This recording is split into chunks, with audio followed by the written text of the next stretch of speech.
once you're starting to choose God, to pursue Him, to love Him, nakikilala mo siya, di ba? Madami kang natututunan, madami kang revelations na nakukuha from the Holy Spirit kung sino ba talaga si Jesus, di ba?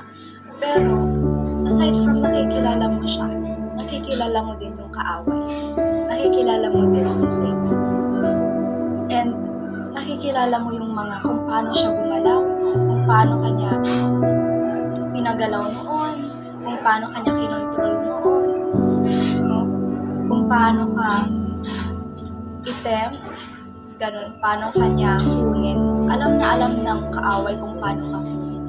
Alam na alam ni Satan kung paano ka kunin. So, paano natin nalalaman yung mga galaw ni Satan? By reading the Bible. Tama. Kasi nandoon lang yung katotohanan.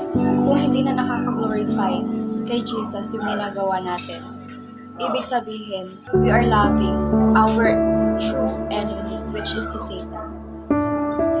Ang galing na. Diba?